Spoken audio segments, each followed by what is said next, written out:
Hey, everybody. Welcome to the HireMyVA Team and Business Building Podcast, where we help you to reclaim your freedom through hiring and thriving with virtual assistants without breaking the bank and breaking your bank.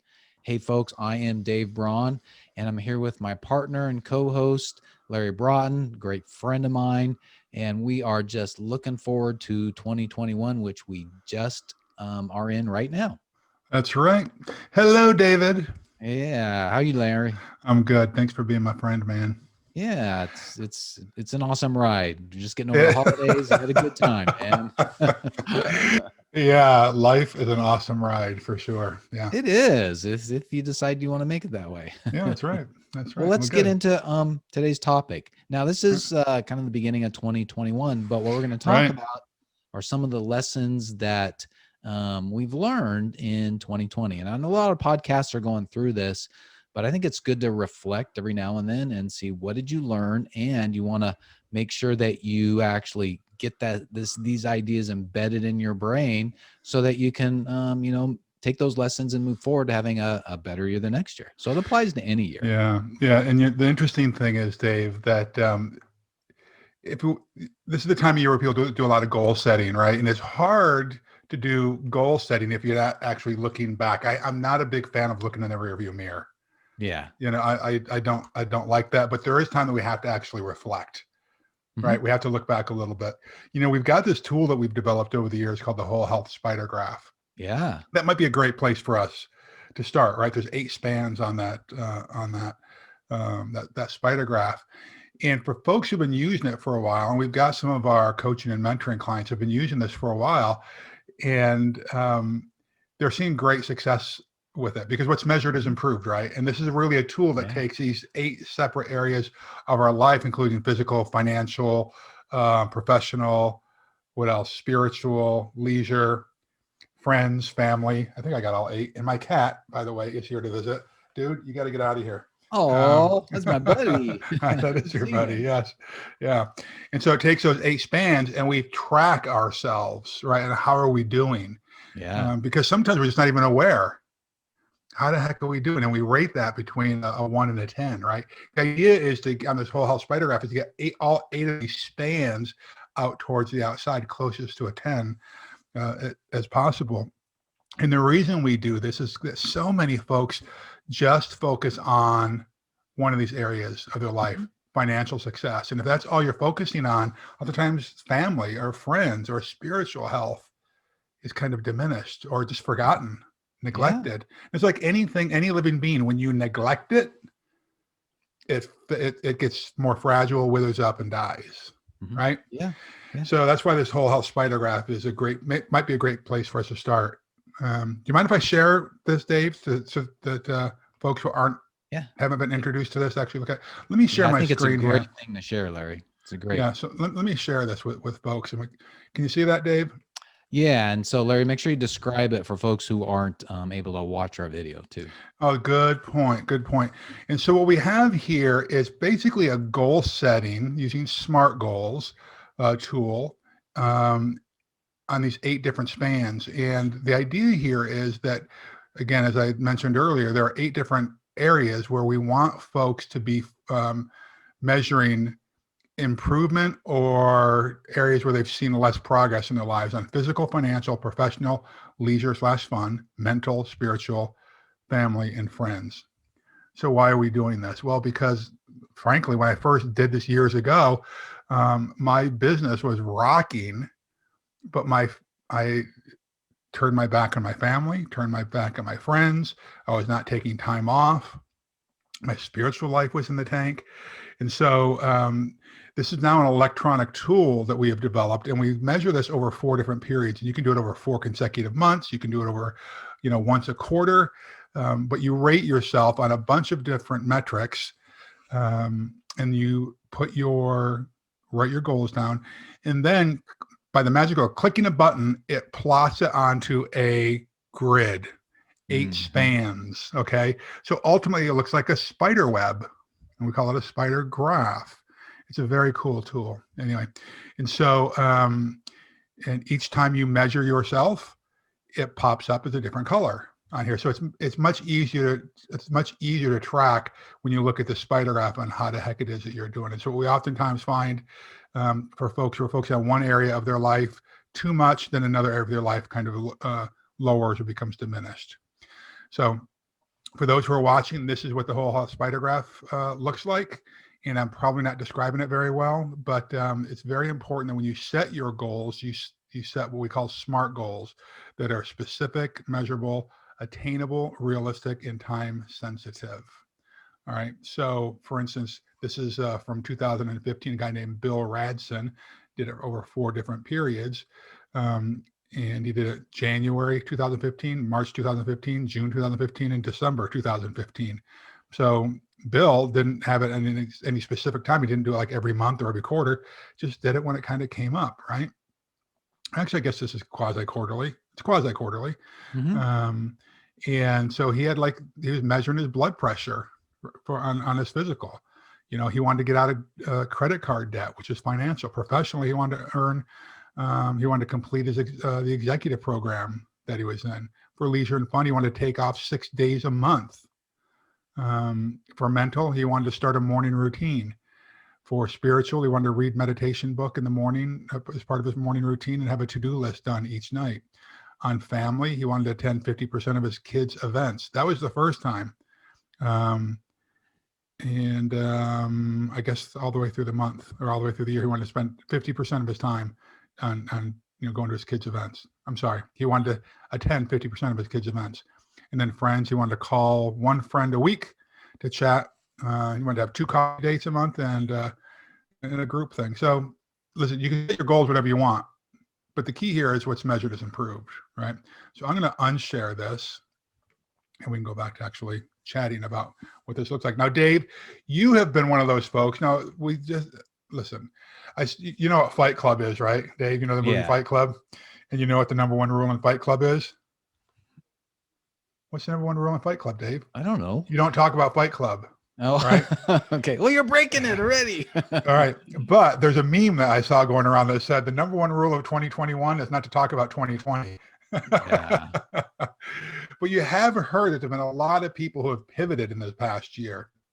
I saw a video this morning by a woman, I guess I can mention her name, Sue Brooks, who I met through a mastermind program that I've spoken at. And she just bought an RV and she's going to be traveling around the country for the next year. She set a goal early in the year and said, this is what I'm going to do. And she started manifesting it and believing in it and taking action steps. And so now she's sold a lot of her stuff. She's moved completely into this RV and she's going to start traveling across the country. So because she wanted to build her life and business so that she could do this anywhere, right? So what she was saying is that in spite of the challenges 2020 had brought her, 2020 was actually one of her very best years in her life. There've been a lot of people like that, Dave. You're one of those people. You had a great year. And you may have fallen short in some goals, but the lessons that you've learned from that's based on the conversations you and I have had, both professionally, personally, in our group that we belong to. It's been a great growing year. So maybe we can kind of go through this and we can go through each of these spans and talk about what are the lessons we've learned in this past year. And I'll chime in, of course, as well. But my sense is that this is probably, we're going to break this into 2 different parts. There'll be a part 1 and a part 2 to this topic. So let's try to get through half of these in this podcast. And then we'll hit the other half on the next one. Is that all right? Yeah, that sounds good. And I think a couple of points on the spider graph, and you explained it very well, by the way. But I got a couple of points this is, whenever you do like a little bit of a self-examination, you're gonna, unless you're careful, you're gonna like hone in on that one area that you screwed up or that one area that you failed. And that's not the purpose of this. The purpose of this is self-awareness, and that awareness is what you did well and what you maybe need to improve on the next time. It's to bring it to the forefront. One of the things that we've got in this tool area that what I really love about it is that we solved a problem a couple of years ago with people skewing their results right. on the spider craft based on how they were emotionally feeling, right? Yes. So we had to do some, Thinking. what do we call them? We didn't call them triggers. What do we call them? We call them markers. Markers. That was it. Yeah. So under each of these, like under physical, we've got, a dozen different markers that you rate yourself on. So it takes the emotional part out of it, I think. Right? Yeah, because you want to accurately, reflect, how you're doing. And you can do that a little bit better over time if you're considering some of these, these markers that we've got in. That's right, because I'm just going to tell you folks, it's been a rough year for me professionally. And so depending on what day you catch me on, I'm a work in progress, just like we all are. Right. Yeah. And so depending on what day you catch me on, and sometimes depending on what hour of the day you catch me on, I may be, on a different part of the roller coaster ride. Yeah. That day. And I think, and sometimes though too, Larry, is that you've got to say, well, yeah, there's a certain result that I've wanted to get, but on the other hand, it's like I was thrown a deck of cards, like your business, the hospitality industry, right? You're thrown a deck of cards. Are you doing the best with the hand that you've got? That's great. Right. Yep. Is there anything else that you could have done? And you just, and that's the way it is in life. Sometimes you just have to be satisfied with what you've done, that you've put everything that you can into it. Yeah. And that's a hashtag TFTR. Thanks for the reminder on that day. You're welcome. Yeah, that's good. All right, good. Well, let's kind of get started on this. So Dave, the first span that we tend to measure is physical. What lesson did you learn in 2020 about physical health? Well, I'll tell you, me, I've always loved to go to the gym. You're disciplined, by the way. Like I grew up in the gym. And yeah, it's like I started pumping iron when I was like, I think it was 8th grade and freshman in high school, one of the strongest guys in high school at the time. And I just have loved the gym. Well, guess what happened in 2020 is Sedentary. I couldn't go. No, no way. No. I couldn't go to the gym. Yeah. And there's something we're going to talk about later on in, I think, the next episode where we talk about sanctuaries, and the gym was one of my sanctuaries where I felt safe and comfortable. And we're going to talk about that in the next episode.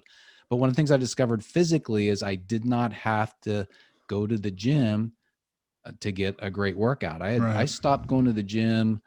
I think at the end of February, and we were at the conference and everything like that. I didn't go. And so it's been like 10 months. Yeah. But I found different ways using my brain to figure out how can I get around the fact that I couldn't go to the gym. Yeah. Yeah. So here's some of the things that I did was I grabbed some YouTube videos, some yoga videos. I love yoga. And I modified a couple of them, to extend them or to skip something based upon where I wanted it harder or maybe not. And so I edited them. Like I turned a shorter yoga aerobic video into a longer one. Good. And man, I tell you, Larry, when I'm done with that, I'm sweating like a pig. Yeah. Yeah. And then of course, I started thinking, I supplemented with some of my own ideas. Like I have my backpack. I took, because I'm not using my backpack to go anywhere. So I took everything out and I filled it up with, I didn't have any free weights. But what did I do is I filled it up with gallons of water and bottles of water. Because a bottle of water weighs about a little over 8 pounds per gallon. Mm-hmm. So I stuffed that thing as much as I could. And then I do push-ups with it, and I'll do some yoga with it, certain ones. Good. And I tell you, I was sore on some of those workouts. They were awesome. Yeah. I got some cables. I have a pull-up bar. So I was able to get a really good workout. Now I still miss going to the gym, and I will once I can. But that was one of the things that I really learned. One of my top lessons is when it's physically, and it applies to every area, but when you are denied one thing that you really enjoy, you can figure out a way around it to get that same feeling, enjoyment, that same mental exercise that you need, or physical, whatever. You can figure out a way around it. Just you got to embrace the change that's around you. That's great. It's interesting. Some of our coaching clients are shocked when they get into the program and we start talking about this stuff, like the physical part, and particularly, there are a lot of men in our program that are about our age, right? And so Young bucks, right? young bucks, exactly. Exactly. But I fall into this category too, where I tend not to go to the doctor. Right. And so the lessons I learned this year is I was on blood pressure medication years ago, and then went off it. I dropped a bunch of weight and got fit again. And what I realized, because of this, this is not an excuse. I'm just stating this is where I was there for a while. I was, I was basically working around the clock. I was on calls at midnight, not in the at midnight and 1 o'clock in the morning and 6 o'clock in the morning. So I was getting very little sleep. My blood pressure was way high. And so I went in for a physical early in the pandemic, and he said, dude, your blood pressure is back up. We need to get you on medication. Now, in the old days, Dave, I would have fought that. Right. And so part of the physical was, I said, okay, if this is what we have to do, this is what we have to do. Right. Yeah. So I immediately went on blood pressure medication. The lesson here is listen to your doctors. Yeah. You have to do this stuff for your own health. And you've had some medical stuff as well. And I'm impressed that you've been listening to doctors as well. So that's one of the things I learned this year. Listen to people that are smarter than you are in this. Number two, I one of the things on the physical routine that I have been absolutely militant about is that I continue to take my morning supplements and my morning smoothie that has super greens, maca, cinnamon, cacao, a great high quality protein in it. And then I've got supplements, right? And the funny thing is, a lot of the supplements that the CDC and a lot of these doctors are talking about to help with the whole virus thing, I've been taking for years, which is great, D and zinc and turmeric and all these other things, right? Next thing, number three on my health was sleep. Get sleep when I can, There was a time early on in the pandemic when I was getting very little sleep, and when I was, it was very interrupted. But now I'm actually taking healthy sleep supplements, like magnesium is one of those supplements that will help you sleep. Melatonin or whatever it is you want to find, whether it's hemp or whatever. Find what you're comfortable with that help you sleep. Don't just feel like you've got to fight it, and then actually, as you prepare for sleep, just like a lot of us have morning routines, we should have an evening routine for sure of winding down, right?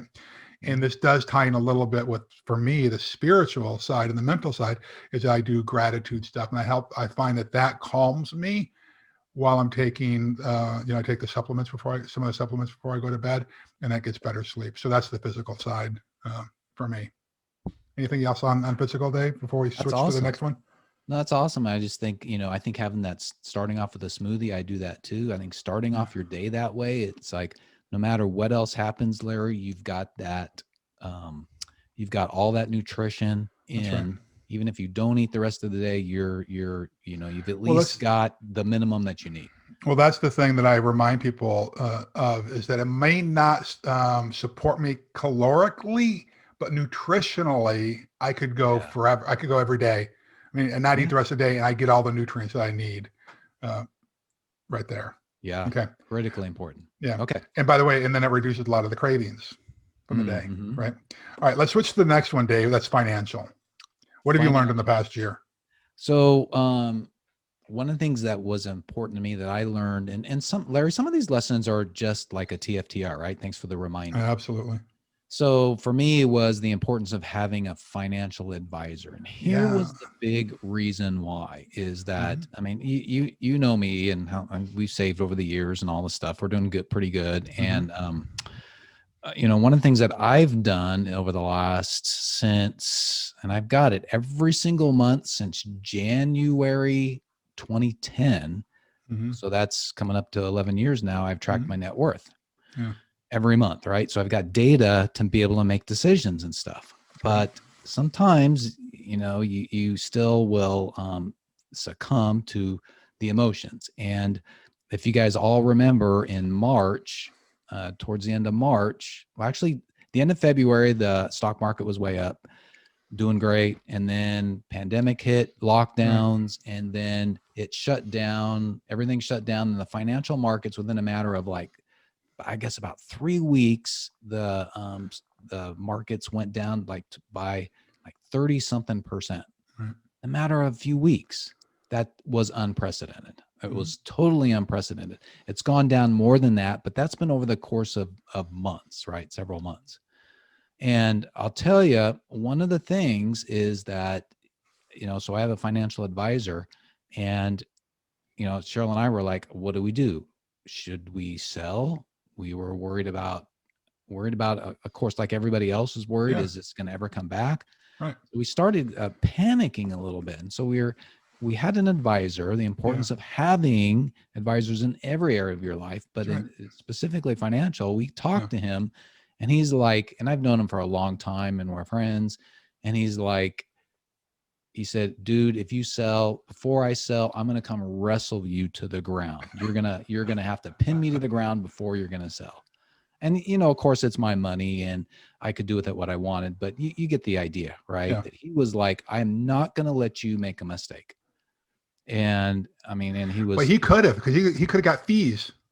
Oh my gosh. Yeah. He could have said, yes, whatever. It doesn't matter. I agree. Do what you want, but no, go ahead. because I'm sorry to interrupt.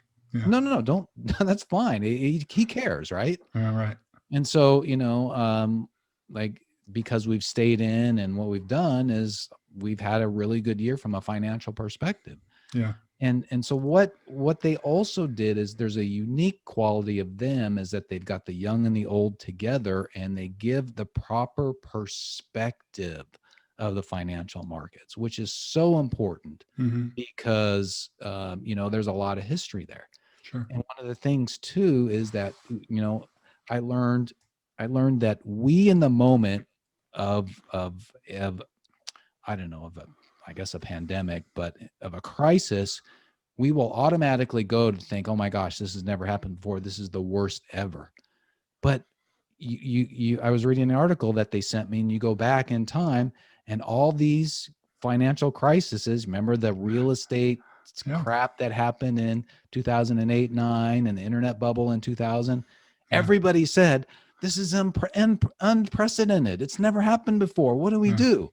Every single time. And we recover. Every single time. And it's been that way forever. And they give you so somebody like that, a good mentor or coach, right? So this just happened to be in the financial area, but the good mentor or coach will have the experience and will give you a good perspective, because if you go back and you think about it, it's like, wait a second, we had some pretty bad crises in this country when, Nixon resigned, the president resigned, right? That shocked our political world. Yeah. And then the person that was the president, Gerald Ford, was actually unelected. He was appointed as vice president before that, right? Right. There's been, and then 9/11. So there's been all kinds of crazy stuff that happens. Yeah. And in the moment, we get caught up in thinking that, oh, we're not going to survive, or this is the worst ever. And it's important to have advisors in all areas to help you navigate those waters. Right.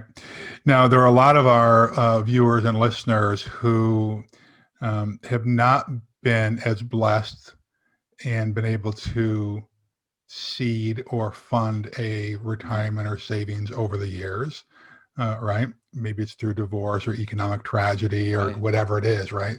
That their life has been spun upside down. And so you may recall a few years ago, we put together a tool, I forget the exact name of it, 48, the cash flow document. Do you have that happen to have that there? 48 powerful ways to immediately improve your personal and business cash flow immediately. Now, the funny thing is, Dave, we've given that away at talks that we've done.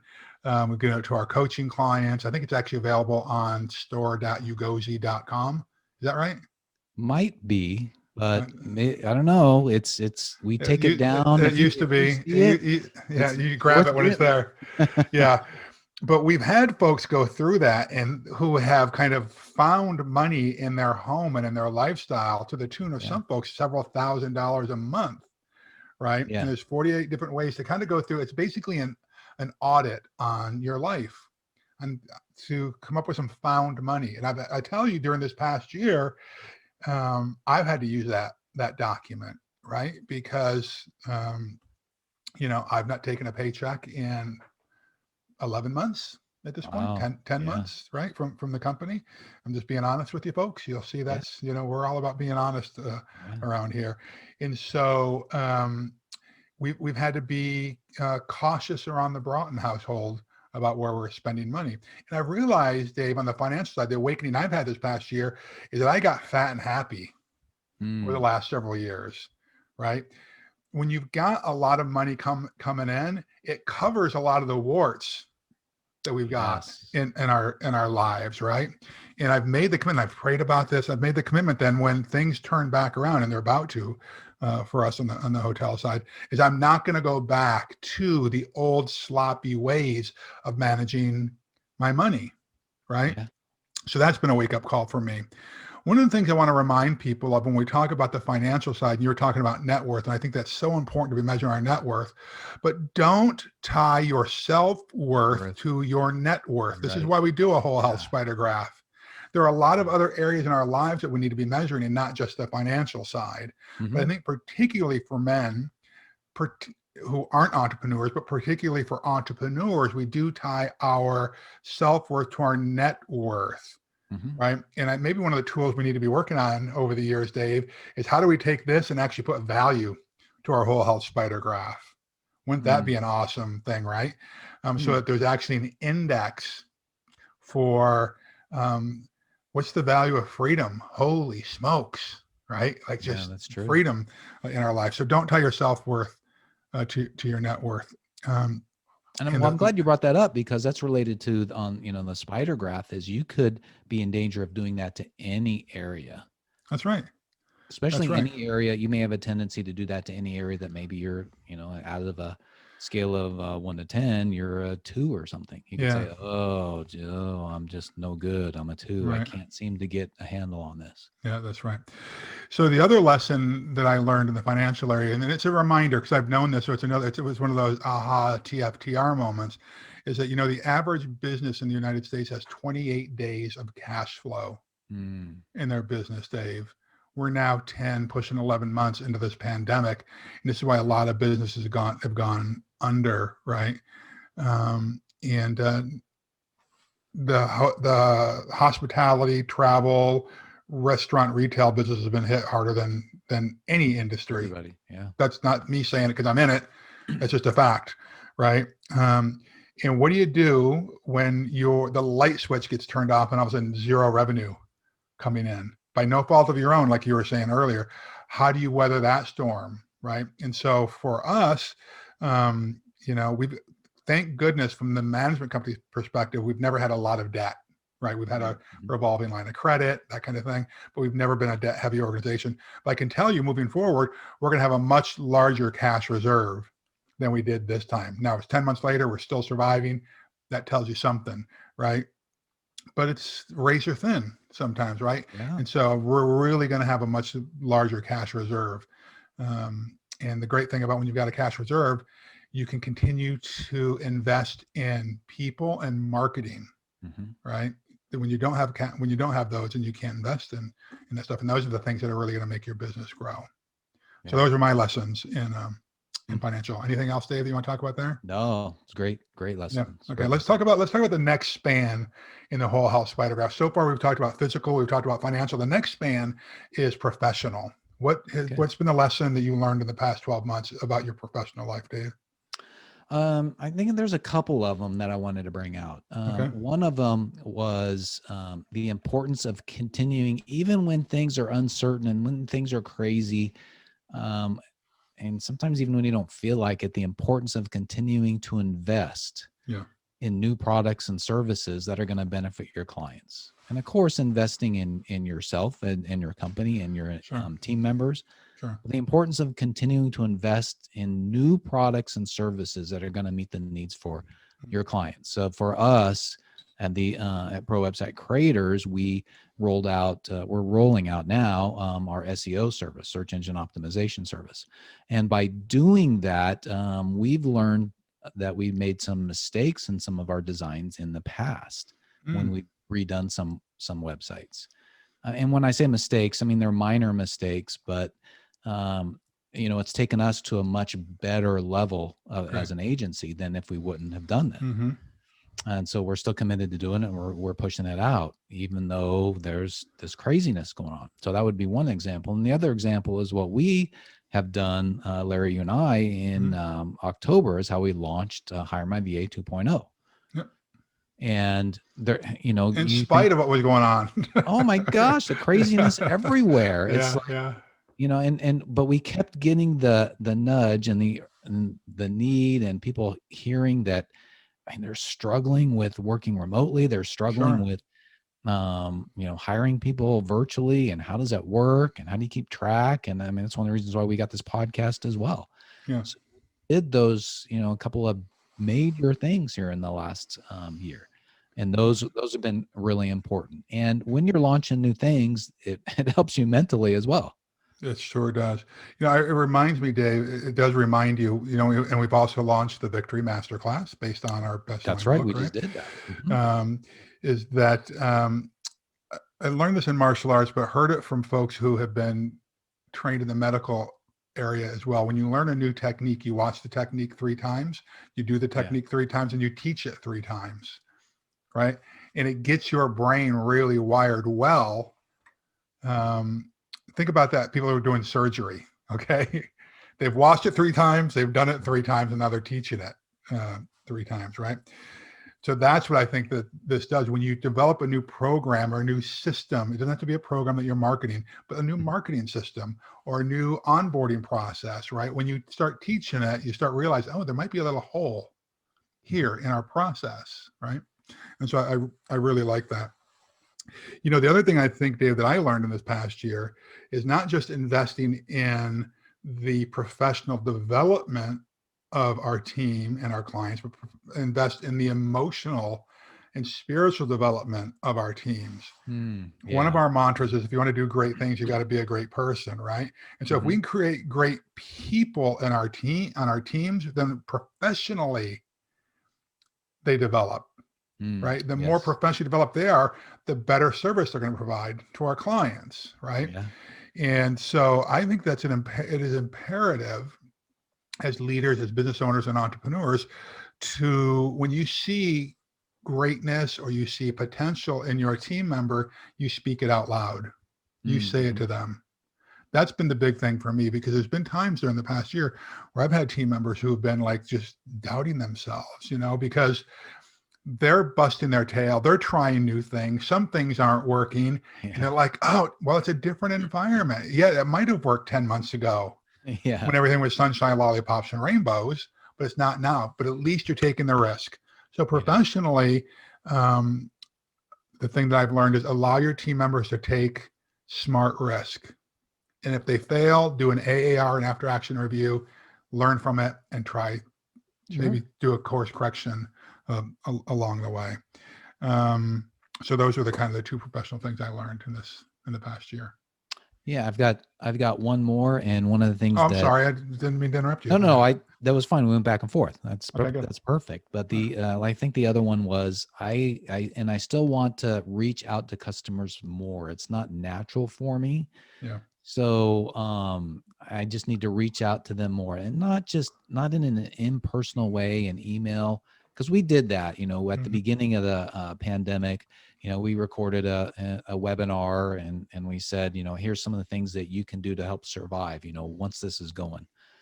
And so we did that. We did that before, like any other company did that, which was great. But I think there needs to be a little bit more personal reach out on my part, and to take advantage of videos. One things that well, I'll mention who it is. You remember Ryan Audison, right? Of course. So he reached out to me through he was updating his contact list, and he recorded a video message, and he said, you know, let me know, reply back. How can I pray for you? That kind of thing. And so I replied back, and he recorded a video of himself praying for me and sent it to me. And then I responded. I did the same thing for him. And it was like, why can't I record a couple of videos just talking to my clients and asking them, hey, you want to schedule something and we can talk about your business? I mean, there's so many ways to use the technology to be a little bit more personal, because email is so impersonal. For So sure. there's all these little ways, and it won't cost us that much time to do that. Yeah. And, you made a comment about 90 seconds ago, 120 seconds ago, about the people who pay our bills, who buy our services. You used the word customers, and just now, about 30 seconds ago, you referred to them as clients. I think that if we can get it in our heads, Dave, and you do, and it was just kind of not a Freudian slip, but a slip of the tongue here. When we think of those folks as clients, we're more likely to reach out to them. And believe me, I'm the same way with you. Yeah. I think we could all do a better job of reaching out to our clients, right? But if you think about them as customers, which are transactional, you take the money and then the business is done, you're more likely not to reach back out to them. But if you think of everybody who gives you money for some service or product you provide as a client, that listen, you're one of those guys that your clients become your friends. I'm always impressed. Quite a few of them with that, right? Yeah. So I think that's a good way to kind of get around. Yeah. That mental roadblock that we might have. Yeah. About reaching out. If I think of my clients as friends, I would never call them as customers. But yeah, I think it was a Freudian slip. But yeah, you're right. Like you had said, language is important. Right? Yeah, words have meaning. Yeah. Well, we've gone through 3 of them, Larry. We got 5 more to go. Do you want to do one more? Let's do one more. Let's do leisure and fun, and then we can wrap up this podcast and do part 2 another day. All right. So leisure and fun, a little bit more leisurely and a little bit more fun here. Yeah, right. All right. So one of the things that I've really learned a little bit, kind of relearned, and most of these things you already know, but for me was that to really embrace cycles of rest and execution. Oh yeah. And what I had to do this holiday season is because I enjoy my work and everything, and I feel so obligated to my clients to work hard for them. But what I decided to do this time is just to force myself and my team to take downtime between Christmas and New Year's. And of course, we set it up to minimize any impact, this is a great time to do it. But I forced myself to take that downtime. I said, nope, I'm not going to go to work. I'm just going to allow myself to do a little binge Netflix watching. Yeah. And so one of those lessons is that, and we covered everything as a team as we needed to, but one of the lessons to be able to do that is you got to build a team. Right. Right. You can't do it by yourself. Yeah. No. Yeah, exactly. You got to build a team because we had somebody covering every day so that they could handle an emergency that came up, or they could alert me or whatever. Right. So that was, just a lesson that I needed to relearn. Which is the huge benefit of this program. We have all started out, listen, every business started out with one person and an idea. Yeah. And by the way, 0 revenue. Yeah. Okay. So don't beat yourselves up about where you are in the process, right? But you can't take a week off or 2 weeks off around the holidays and have clients and do it by yourself. Invariably, something is going to come up. Yeah, it's hard. Yeah, it is. And so this is one of the, listen, the purpose of this program is to help you find more freedom. Right. And so I'm glad to hear that you were able to do that. We had a client, not a client, one of our outsourced services, when we signed up with them, they said, hey, here are the days that our office is closed. And I remember looking at it like, what? You're closing your business down.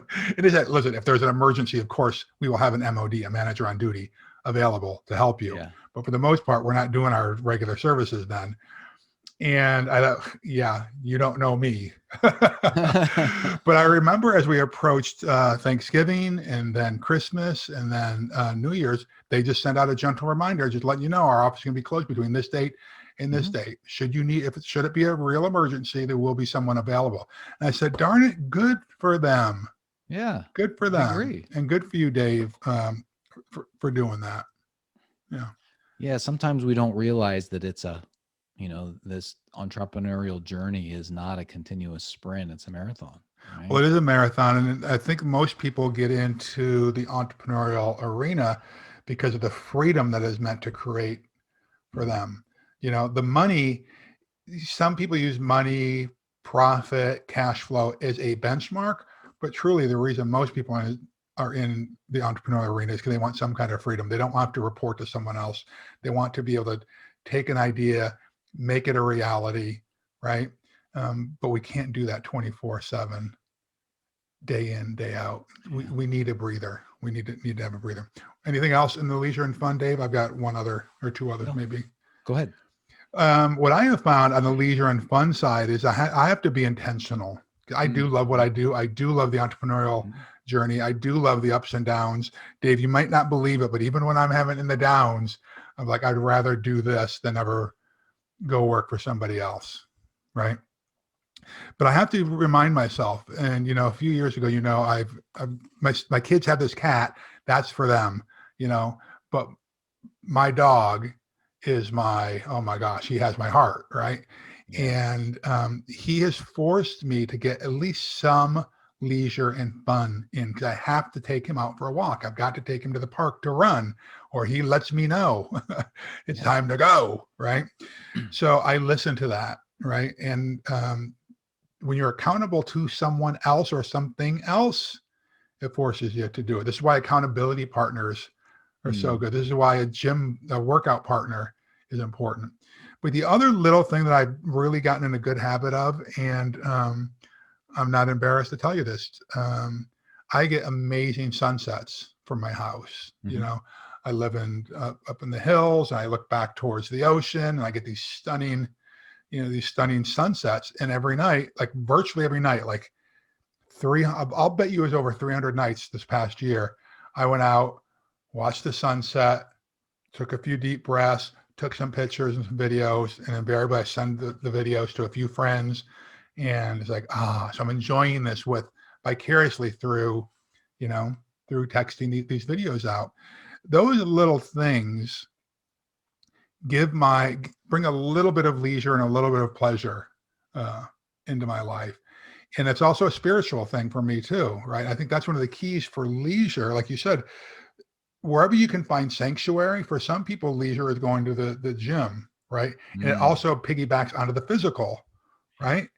But for me, I think open space, sunsets, is like it revitalizes me, and that is a fun little thing. And then I get into fun little banter as well. Left to my own devices, I would work until I dropped. Every day. I can't do that any longer. So. Well, glad you have Bodhi. Yeah, exactly. I'm glad I have it. All right. So today, Dave, we talked about 4 spans on the 8 spans of the whole health spider graph. We talked about physical, the lessons we learned there. We talked about financial. We talked about professional. We talked about leisure and fun. I'd like to hear any of you folks, if you had some aha moments or some lessons learned in the past year, leave them in the comments wherever you see or have heard this recording. I'd love to hear it. We're always listening. We're trying to find new ways to grow as well. And if you got some goals for the next year, I'd love to hear those as well. The best part of this program, I think, is the community forum that we have. And so if you want to go into the community forum and post the stuff, you're welcome to do that as well. But let's share ideas, because we are all on this journey together, this entrepreneurial journey, which is one of the most dangerous and risky journeys you could be on in life, other than maybe picking up a weapon and being deployed. And it's better to do it with some partners, with some friends along the way who have got your back. So please participate in the forum on this, the community forum. Dave, anything else, my friend? No, that about wraps it. The next one, we're going to talk about the mental things you learned on the mental side of things, the spiritual, family, and then of course, friends. Yeah, that's good. All right. Well, thank you everyone for being with us. This was fun. I know it was a little bit longer episode than normal, but hope you stuck with it and learned a few things. Like Larry said, give us your thoughts, give us your comments, your ahas, right? Just share those with us. But remember, overall, is building a team is the way to reclaim your freedom. We talked about that today, allowing you to have freedom, allowing you to have leisure, time off, assuming you want to take it. Build a team to do what you want to do, but that is what ultimately will help you to get freedom. Right. We're here to help you, of course. So 3 things we want you to do right now. We'd really appreciate it. Number 1, subscribe to the podcast. That way you'll get notifications when we've got the new episodes. And then number 2 is give us a rating, of course, preferably 5-star. And then number 3, go to HireMyVA.com for more information on our course and our community. Because remember, even without any experience, you'll learn how to prepare for, hire, and thrive with virtual assistants. Right. Larry and I have helped a lot of folks. And of course, we can help you too. Just go to HireMyVA.com for more information. That's right. Hey, my friends, we love you. We're glad you're on this journey with us. Do yourself a favor. Do the world a favor. Now go do something significant today. Go get them. Take care. Bye.